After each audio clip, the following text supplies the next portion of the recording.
I rise today to speak against the motion and in support of the amendments moved by my party to the Honourable President's address.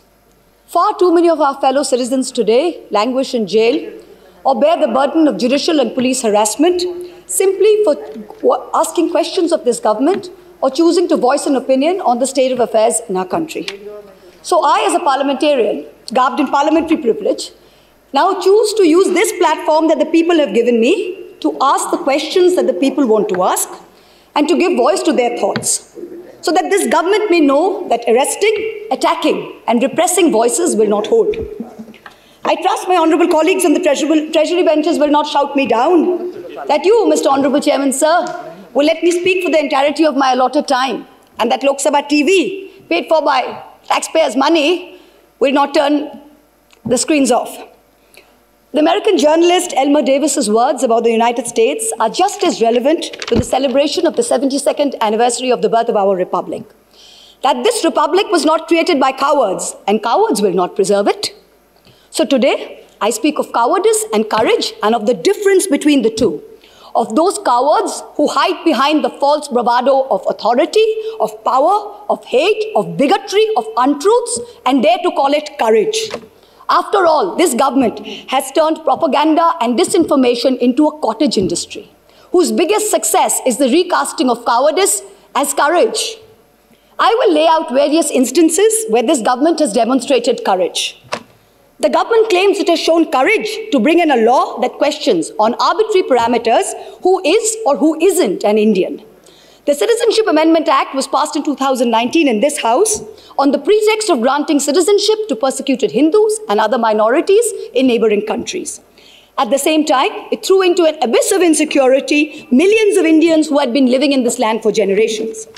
But the rules by which this act will be implemented were not yet prepared by December 2020, according to the Ministry of Home Affairs. The deadline has yet again been extended till April 2020. If indeed this government cares so much for those persecuted in neighboring countries, why does it miss deadline after deadline to notify these rules? And meanwhile, very many of us have mustered the courage to tell the government, "Kagaz nahi dikhayenge." Trying to exert central influence over Shantiniketan, Tagore's haven, is not enough to change your colors. Only a small portion of Jana Gana Mana was adopted as our national anthem. I urge the government to read the rest of it. Maybe it will help you understand Tagore, as you call him, and Bengal a little better. My colleague, the respected floor leader of the Congress party, happened to also quote these very words. But I think repeating them over and over again would do our nation some good. Ahoraho tabo ao bhan procharito shunitabo udaro bani. Hindu, Bauddha, Sikh, Jaino, Paroshik, Musolman o Christiani. Purab poshchimo ashe, tabo singhasono pashe, gahe Premohar hoy gatha, Jonogono, oikko vidhayoko joyo he. Hail unity, hail religious diversity. The courage to make India, the world's greatest democracy, into a virtual police state, whereby a single dubious complaint, both an eminent member of this House, as well as one of India's most veteran journalists, is charged with sedition. The courage to try and take over every state government by hook or by crook, whether you have won the popular mandate or not. You claimed you were wedded to constructive cooperation and cooperative federalism. Instead of partnering with state governments, you try and muscle them out at every opportunity. Does the ruling party wish that its legacy be that it governed the largest democracy in the world, or that it imposed a one-party rule in India? Ask yourselves. The courage to announce a national lockdown at only 4 hours' notice, causing untold misery, countless deaths, the sight of thousands walking for hundreds of miles with no food or money.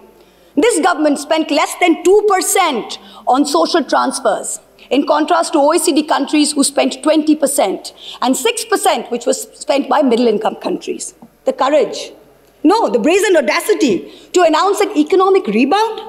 India was the single worst performer among developing countries in the year 2020. Even if we believe this government's economic survey, the economy was lower by 7.7% in 2020 and will rise by 11% in 2021. So in effect, by 2022, that is over a 2-year time span, the economy will be flat, just at the 2019 GDP number. The survey proclaims that growth is the biggest poverty alleviator. Honorable members of this House, we are going to have no growth for 2 whole years. I don't understand the celebration. I come from a rural constituency and a source for migrant workers. The distress in the MSME sector is real. This rebound is one where large, strong enterprises have become stronger. It is not V-shaped, it is K-shaped. 1% of rich and successful citizens have become richer, and the pains of the MSMEs have only increased. The government had the courage to say that it gave 1,13,000 crores via the direct benefit transfer scheme, only to take the same money away from those very same people and the middle class in the way of increased cess on petrol and diesel. We are not a nation that is growing and sharing its wealth. We seem to be a nation that is only finding ways to share our poverty. The hype today is that post-budget, the Sensex jumped. In a country where only 6 crore people pay taxes, only 4.6% of the total population, how many do you think are invested in the Sensex that they should jump for joy when the Sensex jumps? The courage to use the official channels of the Ministry of External Affairs to respond to social media posts by an 18-year-old climate activist and an American pop star, where not even one single ministry has been deputed by this government to try and look out for the food, water and basic sanitation needs of the farmers and their families who have been camping at the border for almost 90 days. And finally, the courage to bring in 3 farm laws when the opposition, farmers across the country, as well as the government's oldest ally, warned it was unacceptable. I wish to remind this government that India, under Prime Minister Lal Bahadur Shastri, committed 3 things to Sant Fateh Singh, the Akali leader. The creation of a Punjabi-speaking state, open-ended public procurement, and an assured return on agricultural produce. These farm laws threatened to snatch away 2 of these guarantees. These laws were arrived at without consensus, tabled without scrutiny, and rammed down this nation's throat with the brute force of the Treasury benches. They have firmly established this government's motto of brutality over morality. And everyone else in this country has been portrayed as a coward or a terrorist, from the farmers to the students to the old ladies of Shaheen Bagh. You say you have courage. You claim you have done so many things that no other government before you has done. Yes, that is true. In true fascist fashion, you have made every act of pettiness, of vengeance, of hate, of bigotry a part of your narrative of courage. The reason no one has done it before you is not because no one had the courage, but simply because it was not the right thing to do. Has that thought ever struck you? And India's tragedy today is not just that her government has failed her, but that her other democratic pillars, the media and the judiciary, have failed her too. Lord Hayne, the Labour peer, said in the House of Lords, what is the point of being a member of Parliament, either in the Commons or in the Lords, if you don't discharge your responsibilities? And, where appropriate, use the privileges that you have in order to promote justice and liberty. So today, like a true child of Bengal, I will stand here and be courageous. Trust me, Mr. Balu, we have not lost the fighting spirit. Even though the government spin factories will later portray it as cowardice or even plagiarism, I will lay out a few home truths by using my parliamentary privilege that guards me from charges of sedition and contempt for anything I say in this House. And Mr. Law Minister, sir, if you're present on the premises, with all due respect, this time you have neither the right to shut me up nor to try and get my words expunged from the record. The sacred cow that was the judiciary is no longer sacred. It stopped being sacred the day a sitting Chief Justice of this country was accused of sexual harassment, presided over his own trial, cleared himself, and then proceeded to accept a nomination to the upper house within 3 months of retirement, replete with Z+ security cover. The judiciary stopped being sacred when it chose to squander the greatest opportunity that any bench of the highest court of this land has ever seen to reinforce the founding principles of our democratic republic and to uphold the rights enshrined in Part 3 of our constitution. Instead, it let Mausa. 1 second, please. Please, Mau. He cannot discuss. Please, in the House. Please, wait. And Nishikant Dubey is a point of order. The minister is on his legs. Please, 1 second, please. Yes, Minister. 352(5). 352 point of order, 352(5). Yes. Premchandra ji. She cannot discuss. 352(5). The Chief Justice, the conduct of the Chief Justice of India. Let the minister here. Without giving the prior notice and approval of your chair.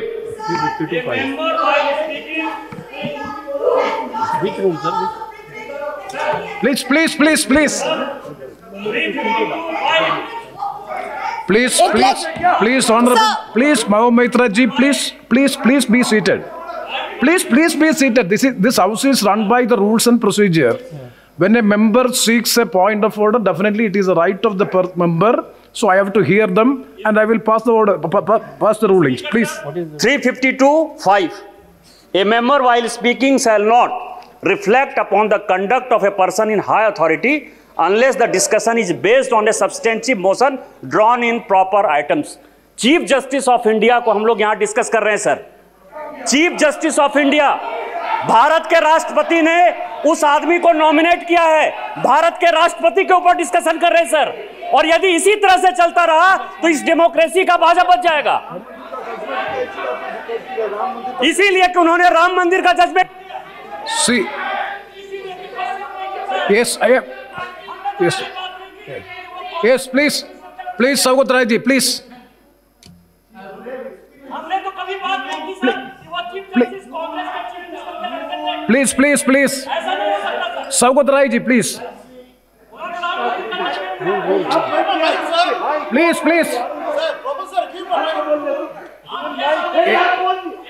Hey, please. चार बार नहीं sir. हमें Saugat Rai ji, आप sir आप बोलिए ना, आप बोलिए. That member is shouting. Please, please. Sir, Under what rule? honorable member under 352(5). Oh, please. I am going for an explanation. When the honorable member Mahua Moitra spoke, she did not refer to any person by name. She did not mention anyone. And what? Meghwal ji, aap kuch nahi samajhte, baithiye. Number 2, she referred to a person who was the Chief Justice. If that man would be Chief Justice now, no motion, no mention could be made against him, excepting by way of impeachment or accepting by a substantive motion. That man is a retired Chief Justice. He is not a man in high authority, and his name has not been mentioned. Not one word of what Mahua said should be expunged. I appeal to your good sense, sir, and your fair play and justice, that don't let this lady be stifled by the minions of this ruling party. Yes, Honorable Minister. मैं ये कह रहा था chairman साहब, ये जो माननीय सदस्य बोल रही थी, इसने सेक्सुअल हरेसमेंट का आरोप लगाया चीफ जस्टिस ऑफ इंडिया पे. ये हमारे लिए शर्म की बात नहीं है, और इस हाउस में हम डिस्कस कर रहे हैं, और सौगत राय जैसा आदमी इसको डिफेंड कर रहे हैं. ये इतने विद्वान आदमी इनको डिफेंड कर रहे हैं. ये तो शेमफुल एक्टिविटी है. आप चीफ जस्टिस ऑफ इंडिया पे सेक्सुअल हरेसमेंट का आरोप लगा रहे हैं openly. Mahua Moitra ji, please. It is a misconduct of the member. Let me pass the observation of the chair. We will go through the proceedings. If anything, it is affecting the higher authority, and anything which is unparliamentary, definitely it will be looked into. It will be corrected. Please try to avoid such observations. No, sir. Okay. Sir, it is extremely important that I not only not avoid, please, sir. It is very important that I not only not avoid them, but I bring them up, because I did not accuse the honorable gentleman of sexual harassment. Please. Somebody else did. A trial happened which he presided over. Number one, let me put it on record. I did not. It is a matter of great shame that someone sitting in the Chief Justice of India's chair, to which he had been appointed by the President of India, was accused of such a horrible act. I did not do it. Instead, let migrants walk to their deaths. It let our greatest activists and modern freedom fighters rot in jail. She is repeating the And it charges. now sits back as She a is not obeying the order. Chairman sir, she is not obeying the order. Chairman sir, she is not obeying the order. Again, she is repeating. See, anything objectionable will not be there on the records. Please. Sir, Yes. Obeying the order of the chair also. No, anything she is again repeating the same charges against the Chief Justice of India. sir, Please, is it on? Sir, I have already. excuse me, sir. Please, Mahua Moitra ji, please be seated. Excuse me, sir. Please. Sir, welcome. Sir, Hardy. Mahumaitra ji, Hello. you have already made your observation. Yes, sir. Please, Let me continue with my speech. Please Let have the me- patience. Please let- have the patience to Yes, hear the sir. chair, please. Yes, sir. Please, Let me please. continue. See, the matter is there is. Let me continue my speech, And sir.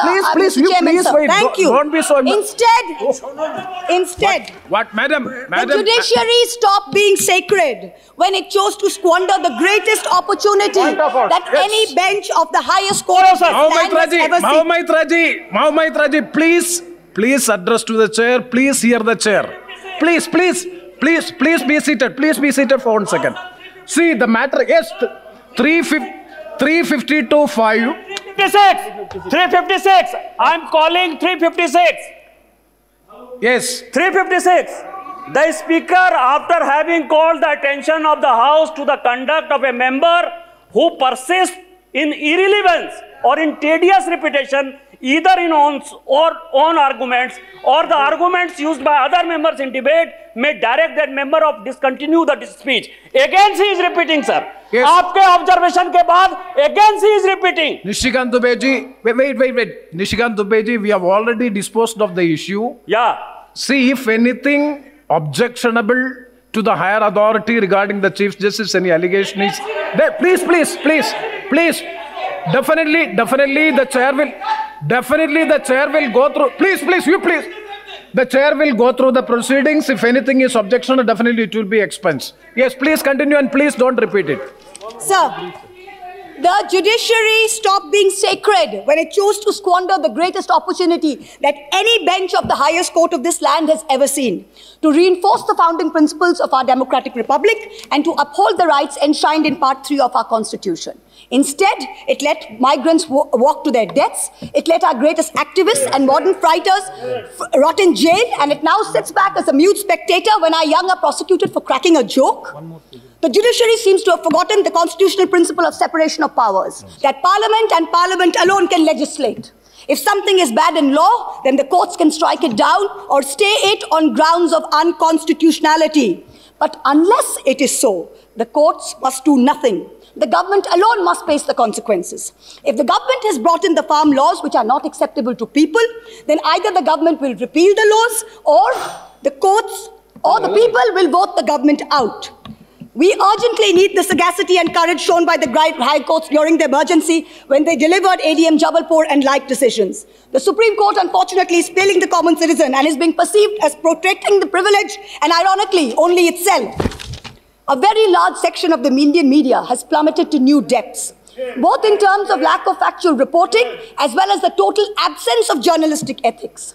And yet, even when the bar is so low, the WhatsApp chat leaks detailing correspondence between a large government-leaning media channel and the head of the TV ratings agency expose the utter filth and the crony capitalism that, ironically, this government claimed to be saving us from. What is left of the resilient media is being targeted with the provisions of the UAPA and other draconian laws. You keep taunting the Congress about the emergency, but India today is in a state of undeclared emergency.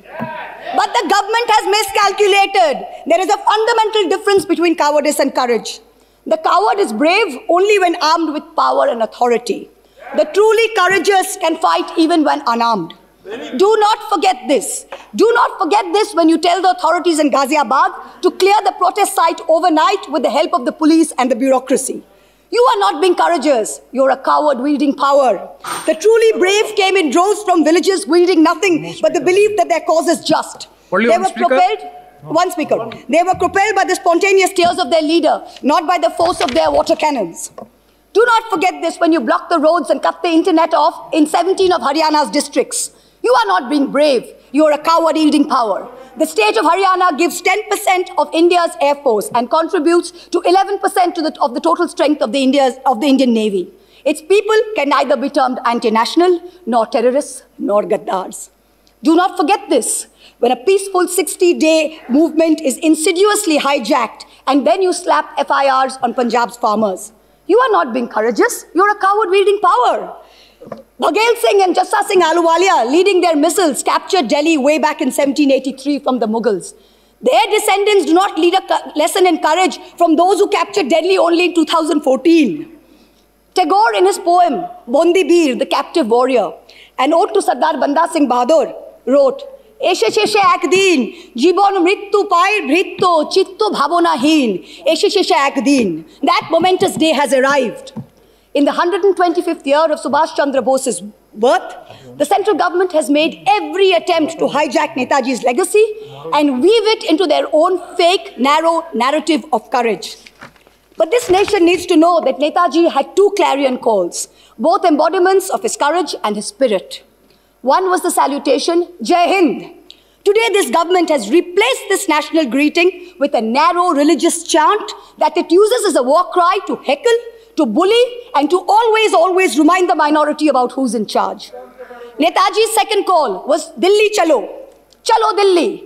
This government falls over itself to pay lip service to Netaji. But in truth, you block the borders in Singhu, in Ghazipur, in Tikri with walls and spikes for all those who actually want to come to Delhi to tell you that much like Subhash Chandra Bose, they too will not accept any halfway house. Netaji told us never to lose faith in the destiny of India, and it is not India's destiny to be ruled by cowards. The time has come for us all to show courage. Please conclude. गिरते हैं शहसवार मैदान जंग में, वो तिफल क्या गिरे जो घुटनों के बल चले? Repeal or nothing.